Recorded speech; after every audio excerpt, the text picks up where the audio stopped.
Antonia, I think people are a little excited to see you. Well, look, I was excited to see everybody. This crew is legendary for their high energy and their insights and their thought leadership. So We got a couple cool people. I would say that. What's up, Randy? I would say it's an assembly of amazingness. So thank you. I was pretty excited to have that opportunity today to spend time with everybody. What's up, Jason? What's up, Dennis? All right, guys, it is 1 minute after, and I know we've got more people coming in. Let me put this on speaker mode. So first of all, happy International Women's Day. I don't know if everybody knew today is International Women's Day, and we are killing it with our Conversations with Legends series with just badass female leaders. Like, my God, and today we have a beauty. So I'm excited about that. A little bit of housekeeping before we get started. Let me just clue you in on the next 3 Conversations with Legends series. So March 22nd, we've got Kate Luzio. Kate is the CEO of Luminary. On April 5th, we have Tony Neves. Tony is a workplace keynote speaker. He is the best-selling author of this book, which is Stop Living on Autopilot. It's fantastic. And then on April 12th, we have Jess Ekstrom. Jess is the CEO of Headbands of Hope, and she is the best-selling author of Chasing the Bright Side. So phenomenal people coming up on the Conversations with. And then in terms of our book club, this month we're reading Navy SEAL Jason Redman's book, Overcome. He's going to be joining us for a live discussion in April. And then we're following that up. If anyone wants to get ahead, Kim Scott is an absolute legend. She wrote this book, Radical Candor. It's a book that I've read multiple times. It's phenomenal. So make sure you tune in and get those books and tune in for the Conversations with series. Also, don't forget, we have Champions Chats every Wednesday. So every Wednesday at 3 o'clock. And then we have TCC Labs, which is every Thursday at noon. So make sure that you tune in for those. We have a bunch of new members on, so let me just kind of give you the format. So we do about 30 minutes of Antonia and I talking, and then we're going to open it up for membership. The only thing I would say is just remember, Antonia is with the Ritz-Carlton Leadership Center. She's not with Ritz-Carlton, the hotel. So don't ask her questions about the hotel. That's not, her thing. So we are unbelievably excited. If you have a question for that last 30 minutes, put it in the chat and just say, I have a question. I'll tee you up and you can ask your question directly to Antonia. So without any further ado, Antonia told me she ate her Wheaties today because it is the Breakfast of Champions. So I like that. Antonia is the global head of the Ritz-Carlton Leadership Center. She's named one of the top women to watch in luxury. Her ideas have been seen in Forbes, Fast Company, Entrepreneur. I'm sure I'm missing a million of them. She is the former executive at Microsoft and HP. She's a Dartmouth grad. She's a badass adventurer. She does crazy solo climbs and all kinds of stuff. And she's a very active volunteer. So Antonia, we are very, very, very excited to have you with us. Thanks for joining us. Well, I can just say, I'll reiterate what I said before everyone else joined. Scott, you're a legend, right? Everyone on this phone call knows that. And anytime I get the opportunity to spend time with an amazing group of people that are all connected with this high energy, forward-looking mission, I'm always in. So this was something I've been looking forward to, and it's just a pleasure to be here with all of you today. Love it. Love it. So I have questions for you. So you help lead global transformation for literally some of the biggest brands in the world. And I'm very curious what you're seeing in a couple areas. Employee experience, leadership, and culture. And I know those are three huge topics that we could probably spend an hour just talking about employee experience and leadership and culture. But what are you seeing in those areas? Where are companies struggling, and what do you think that they should do to address each of those big areas that they need to focus on? Well, Scott, you always lead out with a massive question. So I love that, right? Let's just no, we're not going to play slow pitch. We're just going for the whole answer on the first question. I love it. I would say this. So first and foremost in my role, what's always been really important to me, in addition to leading this business, is staying very, very engaged in doing the actual work.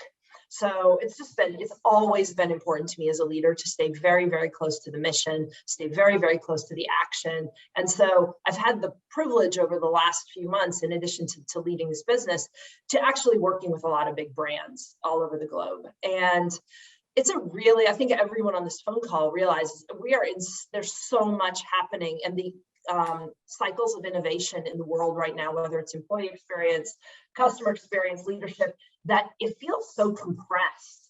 Like we are turning over some new major global trend. It feels like every 30 days. We're our worlds are either in chaos, or the market is shifting, or there's geopolitical challenges, whatever it may be, right? So compressed right now. And what I have noticed is brands and companies are really falling more and more into two camps. There's either people that feel overwhelmed and or are sort of paralyzed, and so that's business as usual for them. And they're sort of going through as best they can, making incremental moves, staying kind of the course that's guided them for 5 years, 10 years. And then you have people on the other side that are really strongly committed to an innovation agenda. They're really thinking about talent retention, employee culture, and that doesn't mean putting a ping pong table in an office, right? Or offering a gym membership. They're thinking about this as really a wellness agenda. How do we bring people together? How do we actually make bold moves? And what's been interesting for me is I'm not seeing anyone that's kind of in the middle. A sort of kind of halfway is you're one or the other right now, in my experience. So I think that's a really important trend. And in both cases, there's probably risk involved in both of those positions. If you go really big, and especially today, we're all on LinkedIn, we're all active members of LinkedIn, we all watch the news headlines. Sometimes companies really innovate, they get it wrong. So there's risk there. Particularly on the employee experience front. And then on the other side, you've got companies that are just seen as not driving that mission, and they're facing all different problems, talent retention, and people just forward here. Of course, we hear about the big resignation. So those trends, I think, are the first and foremost thing that I've seen. Innovation versus kind of laggard, if you want to put it in tech terms. No, makes sense. And the culture part is interesting. It's funny that you brought up the ping pong tables, because when I ask CEOs, do you have a good culture? I know that if they say we cater lunch on Thursday and we have a kegerator and a foosball table, and anyone feel free to steal this term. We call that internally in my company, we call it cultural Febreze. It's like just surface level, we're going to throw these amenities and we're going to have a good culture. And I've walked into plenty of amazing offices in San Francisco and in New York, et cetera, that you go, wow, this is unbelievable. But all the employees hate working there because they haven't really addressed what truly makes a good culture. So when you're working with companies, I guess we'll step back for a second, because I want to make sure everybody knows what is the mission of the Ritz-Carlton Leadership Center. And then when you're working with companies and they're talking to you about transforming their culture, what are some of the suggestions that you're giving them? Of course. So at the Leadership Center, we take the best practices of the Ritz-Carlton Hotel Company, legendary. Everyone on this phone call has probably heard of the brand. Award-winning, 30 plus years in business, really focused on innovating in the guest experience and employee experience and the connectedness between those two models. We take that work out and we implement it in kind of, I call upper middle market and Fortune 500. So we help people take those principles and make them their own inside of their own companies. It's really, in a nutshell, what we do. Now, when it comes to culture and innovating in that space right now, I think our methodology and certainly my approach to advising companies is twofold. One, it's a great time right now to take a hard look at your culture. It's a perfect time. And that doesn't mean a mission vision statement you have on your wall. That doesn't make you, it's not a culture in my view. And people love to point to it and they love to talk about the fact we just updated our mission and our vision and everyone has it in their offices and that's great. But I know first and foremost, whether that's living and breathing, when I walk into your office and I go to your reception desk and the first thing I ask that receptionist is tell me what your mission is, tell me what your vision is for the company, and tell me how you emulate that in your role. And if I get a blank stare with your first ambassador in your company, I know where you are in terms of your lens on culture. So my first advice to everyone right now is this is a great time to look at it.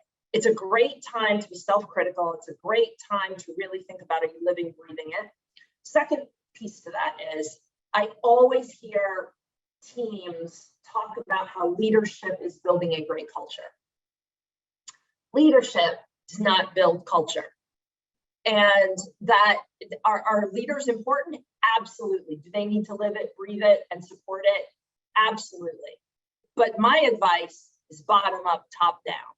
You need every single person in every role in that company to feel heard, to feel connected, and to co-create who you are. And you need to be intentional about it, because if you're not intentional about it, it will create itself. And that might not be what you want. It might not be reflective of your brand. So, right now I was just talking to a client yesterday that has developed actually a really strong culture at the sort of customer facing level.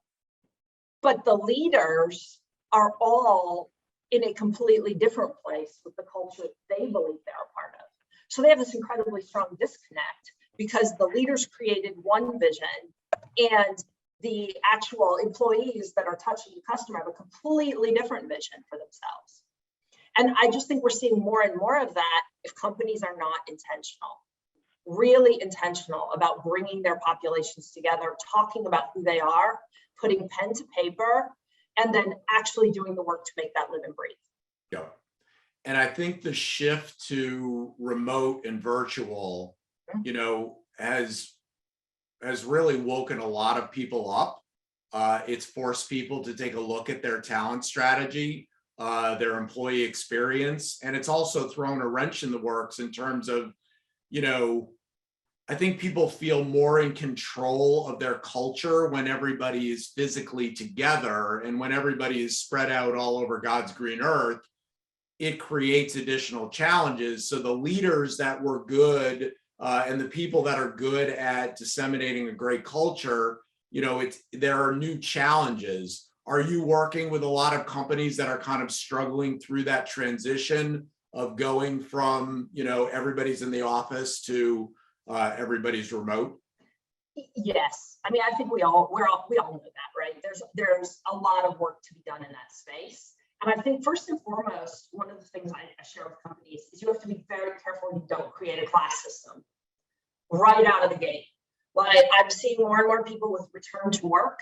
They're focused on what will bring people back to the office. How do we get people in the office? How do we and they are taking for granted that people that are going to stay remote, hey, they've been doing it for a couple of years. They got it down. So we'll just focus on return to office. What you end up with is a set of very disparate amenities. Yeah. And very different experiences. So really thinking about that entire journey for employees and thinking about, look, if you're going to provide a great example, I was talking to a client that's like, we're going to provide meal service ordered through this awesome app for everyone that comes into the office.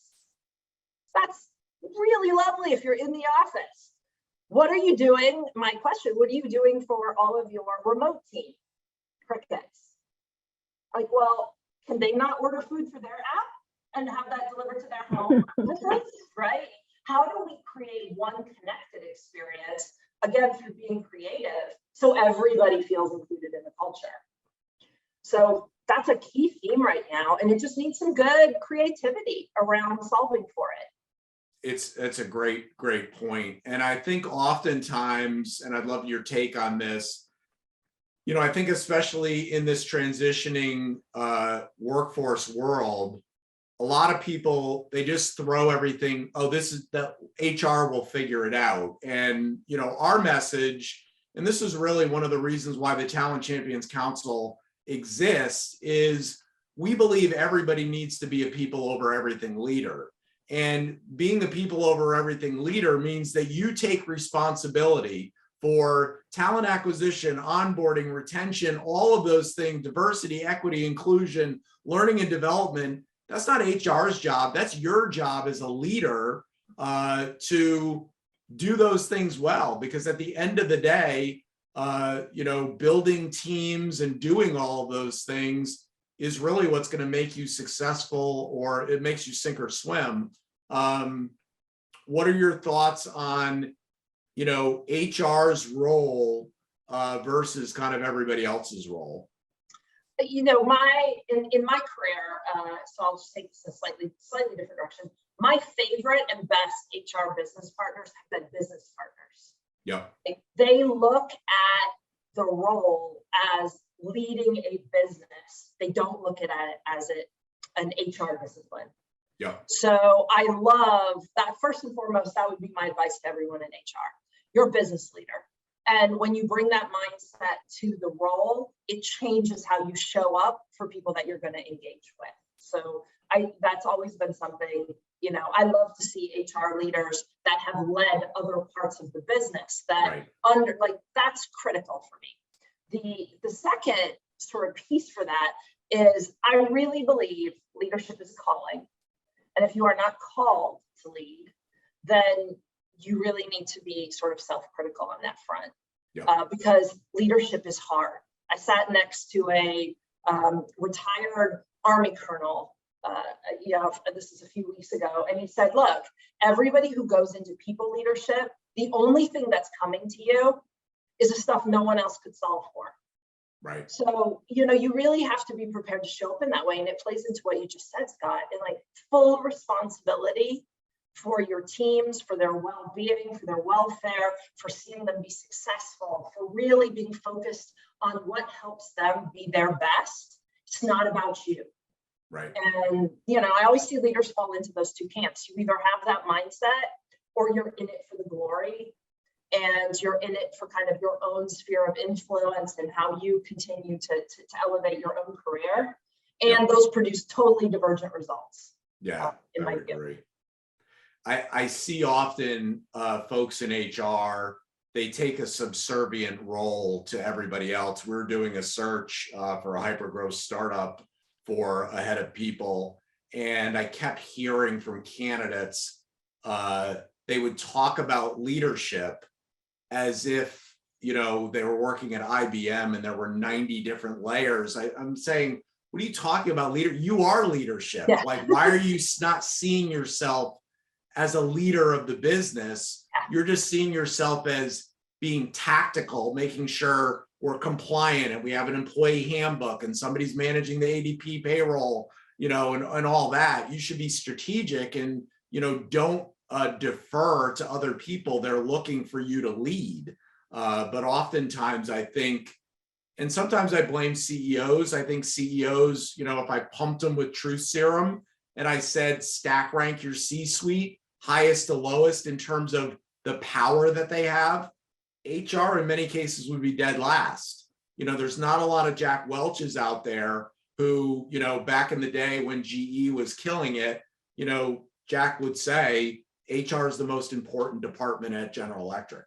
But there's not a lot of those folks out there. I will say though, Scott, I think we're seeing some real, I think the big resignation is really forcing a viewpoint on that with a lot of CEOs right now. Yeah. And there's a crisis happening, and I think smart CEOs are really starting to clue into that. And I've actually seen a trend as we talk about HR and trends in HR towards kind of this concept of HR ops, which is payroll. It's all the nuts and bolts of HR that keep things running. And then there's the sort of the HR strategy piece, which is so tied into business strategy. And I love the fact we're starting to see those come apart into different disciplines. It's time, it's overdue in my view, to really focus on HR strategy as a driving force for brand differentiation. Yeah. So this is going to be a little bit out of left field, but I'm super curious. So, you know, what many people on the call probably don't know is that you're a very adventurous person. And you love doing solo climbs, and you know, it's hard to imagine Antonia, the global head of the Ritz-Carlton Leadership Center, and next thing you know, you're all dirty and you're hanging off a cliff somewhere, like taking you know, your life in your own hands. So how do you think that kind of adventurous lifestyle, does it make you a better leader? How do you use that? Does it add an additional component for you in your professional life? It definitely does. You know, I believe fundamentally, and this is the same for everyone in my business, on my team, everyone I work with, I really believe in full 360 authenticity. I don't believe you need to show up at work one way. You know, there was a time in my life I thought I had to do that, right? But I discovered my best work was actually tied to just living a full 360 life. It's not work-life balance. It's one life. That's it.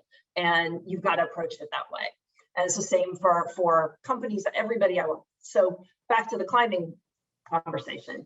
I have made it a real point to not make choices based on fear. And whether that is a leadership choice, a personal choice, an athletic choice, whatever that is, it's really important to me to not make fear-based decisions. And that doesn't mean, you know, I'm an adrenaline junkie or I'm just going to rush into a burning building with no skills to support that statement. But I do really believe in thinking it through and then going for decisions where you're running towards something, not away from something. And my climbing honestly keeps me honest. It causes me to think long and hard about important lessons I want to bring back to my business with me. And one of those, you know, last year I summited Mount Whitney and I did the Mountaineers route. And there was a point where I was on the final, those of you that are familiar with Whitney at all, there's a final 400, which is really a steep rock face that you have to climb. And there's no way to actually tie in. You're roped into your partner and that's it. And the lessons you learn when you go through that with another person, and you think about being roped into someone else, you're not tied to the mountain, you're not tethered to the mountain. And you think about making moves, supporting them, they're supporting you. The consequences are significant if you don't get it right. There's just so many lessons you learn when you're hanging there thinking, okay, I'm gonna go back to work and I'm not gonna hesitate to make the big calls, because when you hesitate on the big calls, consequences could be significant. How do you check yourself to figure out whether you're making a fear-based decision? I spend a fair amount of time really reflecting on my motivation. Like what at my core, because I think we all have moments of self-reflection, and living a very intentional and deliberate style life requires a lot of self-reflection. I have to really challenge myself on that. Before I'm making a big choice, I really go back and think about, like, what are my motivators for this decision? Am I making this because it's positive and I'm really excited and going for it? Or is this a decision I'm making because I'm trying to stop something from happening? Really, you know, it goes back to, I really think leadership is also on some level, you know, you've got a spiritual component to it. That doesn't mean religious, right? Just the idea of how you want to show up in the world. and who you are. It's really important to me. Love it. Love it. What are you afraid of? I think my biggest fear is probably, I won't say fear of missing out, but I'm always competing with myself to figure out where my own limits are, where my own capabilities reside, where are those areas that I'm terrible at, and am I okay being terrible at that, or is that something I want to go off and really explore? I love to be outside, and I love to be in the water, and I happen to really love surfing. I am absolutely terrible at surfing. I am world class bad. I'll be in the water out in Santa Barbara, and there's like a dad next to me teaching his 4-year-old how to surf, and he's like, paddle faster, paddle faster. Like, I'm being coached by a dad who's simultaneously coaching his 4-year-old. But it doesn't stop me from wanting to do that. Yeah. Because it's a love, right? I love it. Love it. Our members are chomping at the bit to talk to you. So one of my favorite people on the planet, and she is actually going to be joining us later in the year in our book club. We're going to be reading her book, Magic Blue Rocks. She was in the Air Force. She's done so much. But April Sprints, you are the first person up with Antonia. So fire away. Oh, I feel super honored. So Antonia, first of all, thank you for sharing your time with us. This is literally going to be the best hour of my day. So I just want to say thank you. And I loved what you said about the fact that leaders cannot create a culture. I too see that they are either empowering a culture, they are modeling a culture, but they really have to get that buy-in. And I'd love your thoughts, because it is really a mindset shift. Usually the companies and the leaders that most need your help, I would guess, are the ones who think they can create it. And then they're like, so I have the espresso machine and I have the ping pong table. What is the third element? How do you help shift their mindset to what really matters? I'd say two things, right? Especially in the C-suite, I always feel like money talks. And in my view, great culture is great business. But oftentimes people don't connect those dots. So first and foremost, I really focus on the economic impact of getting your culture right. And I find that is a very compelling way to think about building a business case for either why you need to come in and have a real, authentic third party view of where you're doing really well. And oftentimes that surfaces other challenges. So getting buy-in for that. So I start with kind of an economic discussion, because that's just, it's a natural, comfortable place for people. A lot of people think the culture is squishy. So I like to immediately debunk the squishiness of it by starting to put some hard metrics behind it. And then, the second piece is really around ensuring that you're focused on, and so back to economics, retention and some other things, bringing forward some first party experiences. Before I go into a company, I always spend time. I told the story about, the receptionist. That's something I can just bring in some anecdotal information straight away that oftentimes C-level leaders will go, I never thought about that. And it starts a different conversation. So it gives me permission to start to have different conversations. So those are the techniques I use. That's fantastic. Thank you. It's such a great point. I think another area that I see it, Antonia, is diversity, equity, and inclusion. I think people have made a very poor business case for it. And because of that, people love to talk about it, but they don't really do much because no one's really made a good business case for why it's important to implement DEI within an organization. What I'd say about that, Scott, because I think this is a really interesting, I love this topic. I love to talk about neurodiversity when we talk about diversity. Making the business case for making great decisions based on bringing different neuro patterns together in a room. And those are often tied to other diverse traits, but you can make a really great, there's so much great information out there on that topic, and how you sort of crack that code around bringing a bigger diverse population forward. I love that topic, but I totally agree with you, 100%. We're going next to Alex Smith in Florida. Alex, you're up with Antonia. I'm like writing so many notes, like my fingers hurt. Antonia, this has been such a great conversation. I loved what you said about work-life balance. It's not work-life balance. It's kind of an outdated term. It's just one person. You're not balancing things. And, you know, it's kind of like, I'm in learning and development. I sell learning and development technology. And I'm always thinking of like bold moves that companies are doing to really develop their staff in new ways, because like no longer are people like years ago, like when I started a new company, I'm going to a classroom for a week on end, like 6 or 7 hour days, like, you know, not well lit. It's just one thing after another. And it's like not really exciting. And I'm curious, like, you know, what things, just to your point, kind of like we're thriving, you know, just our work lives and our personal lives, we want to thrive in both places. And so like one of the people like a client I have is like training, not just their employees, but like their employees' spouses to like keep them excited, and curious if you've seen like what bold things are you seeing or that you would suggest companies do to really develop their people in a more engaging way, given the times we're in. I love a focus on maybe, I don't know that I would call them unusual skills, but on like skills that are tertiary, maybe not as obvious. So as an example, things that really engage adult learners that you would bring to work, but you would also bring home, that would change your life in general, not just, you know, let's all go through the compliance training on, you know, finance, how to use our credit cards, right, to your comment and being in a dark room with a PowerPoint. I love this focus right now on storytelling. I think that is a fabulous, if you engaging people in learning how to tell great stories.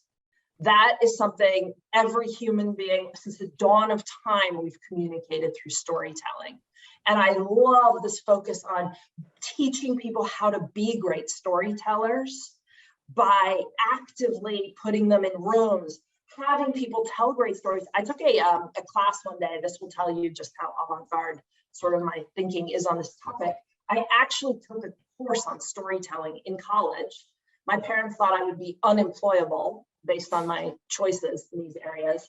But there were no tests except for the final exam, which was you had to tell a 4-hour story to your peers. And you were allowed one note card written with notes on one side. And then your peers scored you. And that was your grade on that course. So I thought about that at the time, and your ability to keep people involved for 4 hours is a super hard test. And then they're going to decide whether you did a good job at it or not. Those are the kinds of things, Alex, I love to see us do more of. Right? How do we think about bringing these great skills and putting these great tests in front of people where they get to rise? We talk about EQ again. You know, I think there's some click downs inside of EQ that are really important right now. And really, we can focus on those unconscious bias. I love bringing people on these journeys where they get to explore themselves while learning a skill. I think adult learners do really well in that kind of a space, and there's some great technologies out there helping with that. So Antonia, you and I need to carve out 4 hours so you can tell me your story. So I think we may have to get together for that one. That's probably an in-person deal. What did you get for a grade on that? You know, I was it was a small class for obvious reasons, right? And I was number 2 out of 5, so I did okay. Yeah, nice. Yeah. That's cool. Very cool. Andrew, my favorite guy in a bow tie in the great state of Oregon. You're up. Thanks, Scott. Although I think I'm the only guy in a bow tie, so I'm not sure where you put that bar, man. I'm still reeling from the 4-hour story, Antonia. I'm like trying to keep people's attention for like 30 seconds anymore. 4 hours is just a remarkable feat. I don't know how scared you were going into that one, but thanks for being here today. It's interesting. I work with pretty much all small business owners. So to say that they generally don't know how to spell HR, or maybe don't even have an HR department, is like, wow, HR, how do I get that? Where do I get that? How do I kind of build an HR culture without having an HR department? But I'd love your thoughts on the super small business owner still doing good revenue, real profitable, but gosh, how do they solve the HR conundrum? Or aside from the operational piece, right, which we spoke about, and you can widely outsource as a small business. The things I like to focus on around the sort of HR competency are behaviors. Mhm. So what is that set of behaviors that you're after? I just stepped through a client that had this lovely paradigm for how to think about behaviors they want from their employees. And they'd gone with this sense of like, I want you to know the customer. I want you to wow the customer. I want you to remember the customer. And I think sometimes for small business owners, it's like debunking this concept that HR is this hairy thing you might not know how to do. You actually do. You're human. Like, what is HR? Human resources. So it's time to think about it in that way and really focus on behaviors you're after. Because if you get the behaviors right, you can focus in on hiring the right people too, that really help you with your mission as a small business. So I find that something that feels approachable for people and something they can really focus on. That is awesome. Thank you so much. Antonia, we're going to Colorado, where you've got plenty of mountains to climb. And this guy, trust me, would climb those mountains with you. He's a little low energy, but we're going to Scott Garber. Yo, I am so excited to be here. Antonia, thank you so much for everything. I mean, this has just been so enlightening. And, the Mount Whitney story really resonates with me. I lived up in, Estes Park, and the Rockies were my backyard. And so, one of the things that nature taught me was that control is almost a perception, especially when you get out into the mountains. And so when we try and correlate that back to business, I'm really curious when you're dealing with leaders, whether it's a small business or a large corporation, how do you help dial them in to create these controllables in a world where we have very little control over, our outside environment? That's a great question. I love it. And, all your questions, I mean, as normal, like this is going to be my shot of espresso today, spending time with all of you. I love the questions. I love the engagement. And I knew this would be an hour I would take a lot away from. And I fundamentally believe that control, especially when it comes to environments, control is a complete sort of illusion by and large, right? And nature teaches us those important lessons all the time. I was having this conversation the other day with someone too, like who is top of the food chain?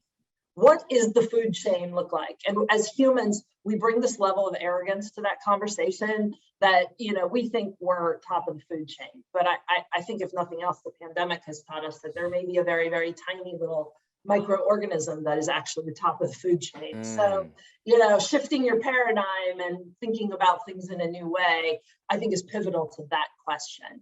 And for me, just like going out in the world, you control your own reactions to things, you control your own skill level, you control your own experiences that you create for yourself, and you control how you harness those to tackle new challenges. Because at the end of the day, I think the most important corporate skills are your ability to adapt and your ability to be resilient. And those have nothing to do with the environment that's coming at you. It's all about your toolkit for dealing with those two very important things. So I like to focus leaders on those. Like, let's know we don't control any of this stuff. Pandemic has taught us all that, but we do control those other areas and developing our toolkit for those. Drop the mic. And if you ever get out to Colorado, would love to go summit a peak with you. Oh, I would love to do that. I have a long list out there. Yeah, we got 14ers galore, so come on. And anytime, although maybe in the spring, maybe not right now. I love that control is an illusion. I wonder, control is also a mindset. I was just thinking, as we were talking about that, I was thinking of somebody like Alex Honnold. Most of you have probably seen Free Solo. And, I think we look at that and we go, oh my God, like that's insane. But he feels in control. Just like you do things that would frighten a lot of us, and because we would feel out of control, but you've trained yourself to feel more in control. And I think that's an interesting way to think about it. We probably don't have time to get into it, but anyway, that's what popped into my head.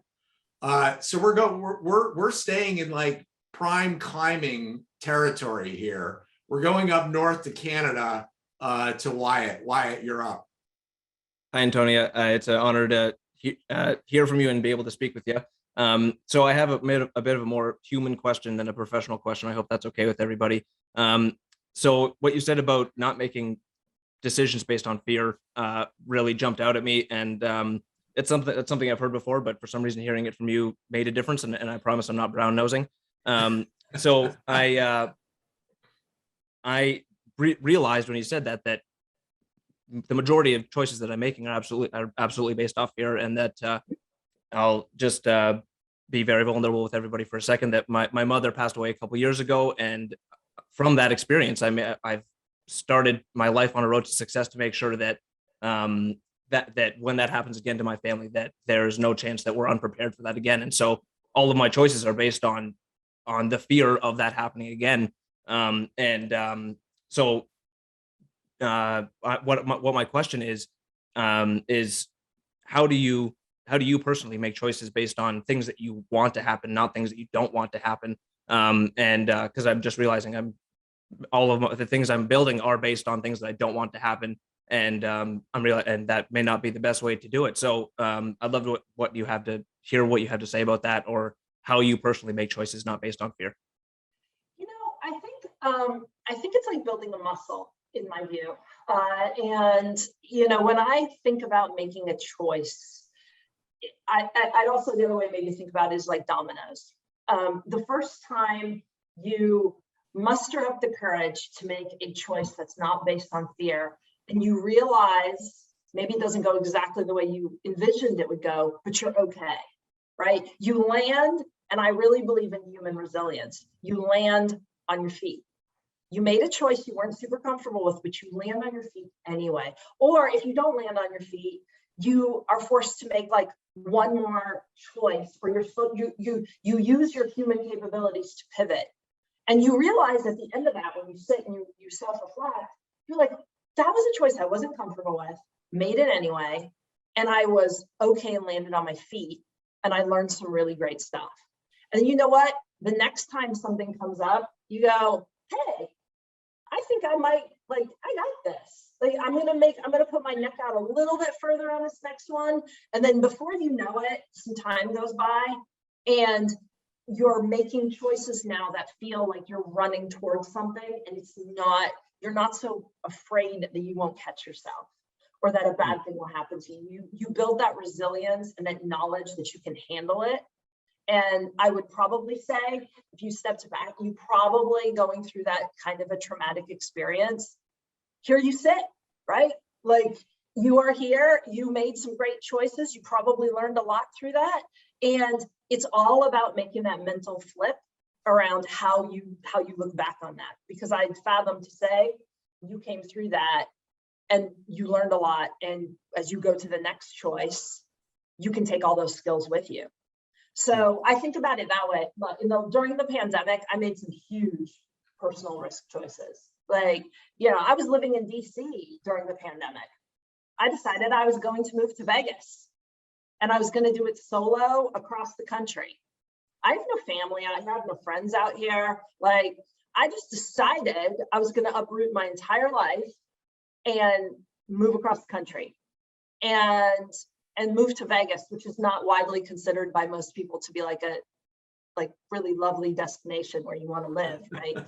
But it worked for me, and I did it without a safety net, and I didn't do it thinking, oh, you know, what happens if this all falls apart on me? I'll just deal with it. Thank you for that answer. I appreciate it. It's such a great mindset. You know, I think one of the things that we do sometimes is we rob ourselves of the gift of adversity. And as parents, we do it all the time. We do it out of love, but we rob our kids of the gift of adversity, because adversity is what builds resilience. So it makes the next pandemic or the next train or bus that's going to hit us, because there's always one, it makes it less likely that you're going to be able to overcome that if you're constantly robbing yourself of the gift of adversity. So I look at tough times as like, okay, this is going to build that muscle that's going to make me able to better handle that next situation. So love that answer. We are going to Morgan in upstate New York. Thanks, Scott. Hey, Antonia, great to see you again. Really awesome. And that's a real background. That's like not even a fake background, right? Working It from looks home fake. today. Yep. No, it's real. You missed the dogs barking at the UPS man about 5 minutes ago. All right. Everybody's lucky. So first off, real quick, I loved your call out about encouraging neurodiversity. I'm a big fan in harnessing the superpowers of the quote unquote neurodivergent. So love it. But that's not my question. My question is going back to what you're talking about earlier, employee experience. And you were mentioning the gap, maybe even chasm between those who are working in an office environment again, and folks who are working remotely, the virtual office workers. And I'm curious how you go about coaching leadership to instill some intentionality into the management ranks around leveling that playing field with the remote workers. What are some practical and tactical tips? And I would say this also in like, I'll take this from also leading my own team through this model. We were a completely in the office environment before the pandemic, and overnight we were 100% virtual. And going through that taught me a lot of very important lessons, because I care deeply about every single one of these individuals. And I encourage leaders. First of all, we're all on camera today by and large, but you don't always need to have your camera on. And I feel like the peer pressure, little things like that sometimes are actually really big things when you're remote, when you're at home and you're remote. So I shared with leaders, it's the little things are big things when you're working from home. So the opportunity for people to not have to have their cameras on, and that's not like we're going to have a no meeting. We're going to have a meeting where there are no cameras. It's not mandating it. It's allowing each and every person to determine their own comfort level on any meeting they want. And meaning it, right? Meaning it, not later texting them and being like, you weren't on camera for that meeting. No, meaning it. You decide whether you show up on camera or not, because the little things are the big things at home. And you may very well want to be taking a walk with your dog while you're listening to the conference call, and that is okay. Back to also, being very comfortable with people to take calls and meetings from anywhere. The minute we went virtual, I told my team, virtual for me, and maybe it comes from my tech background, that means you do what you want. I don't care if you're in your home office. I don't care if you're in a tent on the side of the mountain. Just do great work and show up. And if you don't want to be on camera because you just rolled out of bed, don't be on camera. But it's that freedom, and back to, I think, the corollary to these topics is safety. If you do it, you have to mean it, and you have to make it a fun and safe place for people. It's back to people who have kids, dogs. I'm never saying like be unprofessional on a call, but allow people that flexibility to work from home, because what you get in exchange for that is just, it's exceptional. And we've ended up making it fun. That's the other thing I tell leaders, make it fun. Like if somebody's taking a call from a beach, like enjoy that moment with them. It will increase people's productivity in a way you cannot buy and cannot mandate. So I really go after big things are little things for remote workers, and creating an environment of safety is really important. Awesome, love it, thank you. I love that thought about safety. One of the things that popped into my head as you were talking, Antonia, is oftentimes companies have it's kind of vogue to have unlimited PTO. But there's no safety there because people know that, yes, that's the policy, but that's not really the expectation. And they know they don't feel safe in that environment. And, studies have shown that most companies that have unlimited PTO, people actually take less time, not more. And it goes back to your thoughts on safety. We are going West Coast. Tom, you're up with Antonia. Hi, Antonia. Hi. I would love to challenge you to a worst surfer contest. You and I could go at it. I love the ocean. I love to surf, but I'm terrible at it, but I still try it anyway. And I just get back. We won the lottery and hiked the wave this past weekend. Oh, wow. So quite the experience. But I'm curious, as you're super smart and talented, what are your habits or daily routines for success? If you could share some of that. I know one thing for sure for me in the morning, I get up very early because I need to spend time outside. I think it's really important to start your day in a very intentional way. And I find most people's intentionality is getting out of bed and you get your coffee and you check your phone and you sit down in front of your computer. And for me, that just does not start my day off in the mindset I want to bring to everyone I'm going to interact with all day. So I know in the morning, intentionality really matters to me. I'm up early, I'm out. I'm almost always out in the desert. I have that benefit of living in Vegas for that. And I really take that time. I love it because I can't get cell phone reception out there. So it mandates a no phone. I start my day with a no technology thing. And I'm super intentional. Even if I just get a half hour, I just get 45 minutes, I come back in a completely different mindset and it lets me start my day with real intentionality. I'm also very conscious about what I eat, not for the purposes of, appearance, but because I know what I put in my body is very tied to my energy level and how I will show up over the course of the day. So I really look at that as nourishment. It's important to me. So those are two things I have a very prescriptive way to start my day. Because I can't, back to our conversation on control, I have zero control over what is going to happen to me after that. And my day is going to turn into who knows what, like all of us. So that's my moment to make sure I get out of the gate, ready to go, the right things. Great. Thank you. I'm curious, a typical breakfast for you? I've heard everything. So I've got a good buddy, Jesse Itzler. He's a fruit until noon guy. That's it. He only eats fruit until noon.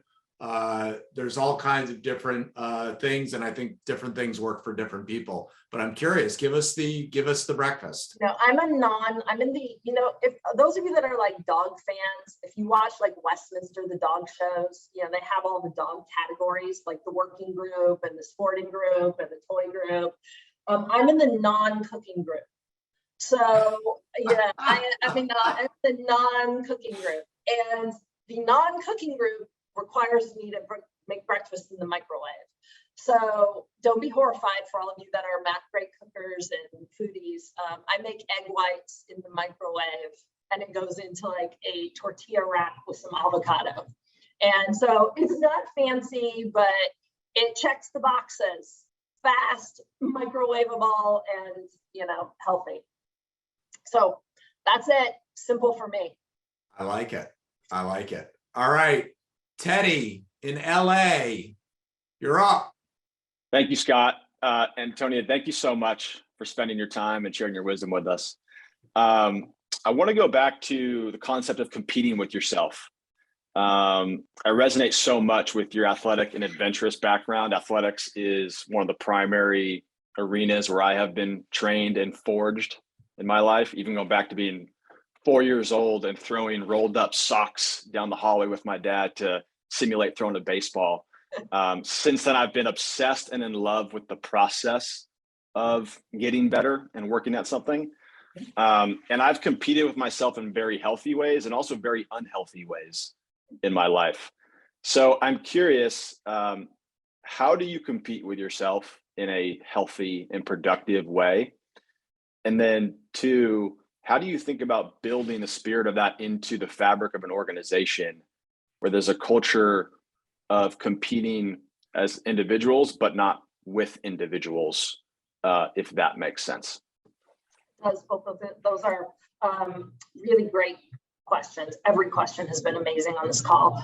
I would say first and foremost, it's really easy to descend very rapidly into a degree of perfectionism when you compete with yourself. And it's really easy. It was much easier for me kind of earlier in my career to descend into that place pretty quickly. And what I just developed over time was a sense of I have to be able to check myself because I need to cover a lot of ground.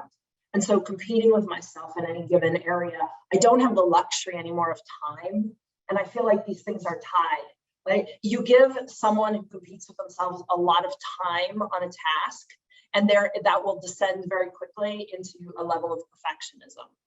What I challenge myself with is to cover a lot of ground very quickly in my best way. And so that keeps me out of that ditch of getting too obsessed with any one task. So I kind of do some self-management there in knowing my own style and what will happen to me if I get to sit for a day and obsess over something. I will take it to an extreme because I think that's part of competing with yourself. So I just try to stay balanced and covering a lot of ground and don't allow myself to spend too much time on any one thing. It's the first thing. And then the second piece of that, in terms of how do you embed that into the fabric of an organization, I think first and foremost, it starts with really seeing people and individuals as opposed to seeing a collective.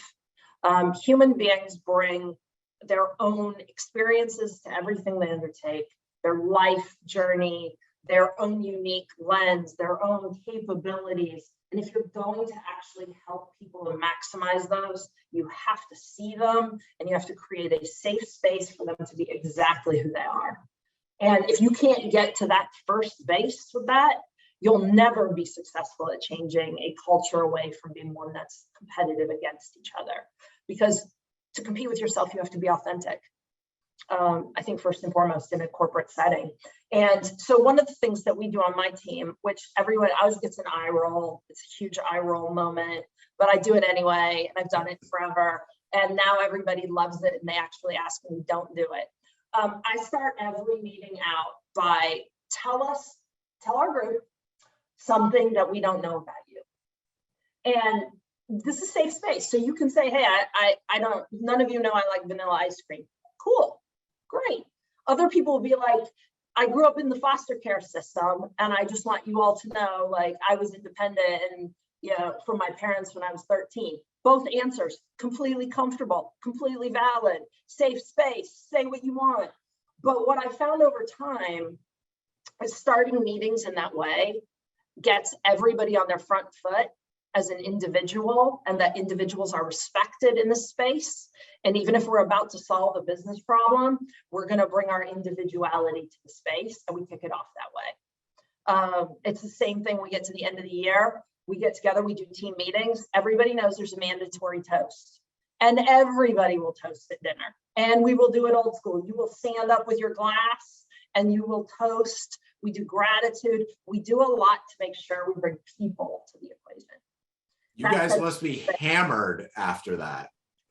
That's a lot of toasting. You're allowed, you can toast with Diet Coke, you can toast with sparkling cider, you can toast with whatever you want. You can take little tiny sips, right? But I love to get to a place where people feel comfortable competing with their own skill level. I feel like first and foremost, you have to make that safe, and people have to be able to be recognized at an individual level. So I start there. Love it. Thank you, Antonia.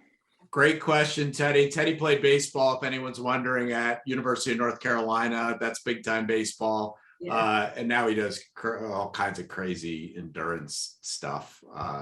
So he's I'm one of the sickos. He's one of the sickos, no doubt about it. Well, Guys, this hour, I want to be respectful of everybody's time, especially Antonia, for joining us. This hour absolutely flew by, and I wish we had more time, but we don't. Antonia, we are now a community of a little under 500 people in 29 countries. And what can we do as a community to help support you in a greater way? You know, first and foremost, I just want to say what an amazing, every single person that asked a question or participated today, I am just in awe.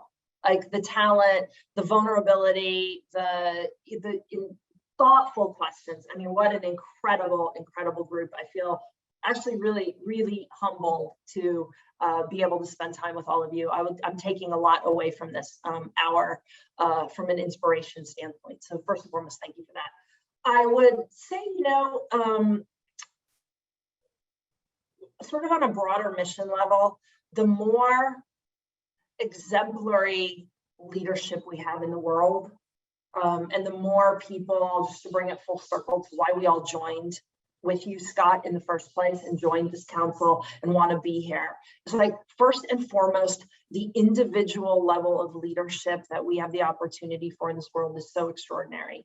And living your best life, walking out there and doing what you believe is right every single day and taking other people on that journey with you is such a gift and is such a multiplying factor. That is what I would wish for everyone. That is the way we drive change and we be those things we want to see in the world. And that's just, that would be the one gift that everybody I think could give, and it would change. You know, it's not for me, it's for all of us. And sounds corny and cheesy and probably all those things, but I really, really fundamentally believe it. Lead yourself first, live your very best life, and be that inspiration. Take other people with you when you can. Love it. Antonia, you are the best. I knew from like email number one, I'm like, oh my God, I love her. And it's been such a wonderful friendship. Thank you for all that you've done for me. I appreciate it. And this has been an unbelievable hour. So thank you so much for your time. Thank you guys for joining us today. We're going to do a little bit of overtime. So if anyone wants to hang out and just chat, feel free. But thank you again so much. This was unbelievable. Thank you all. Have a great day, great week. Thanks, Antonia.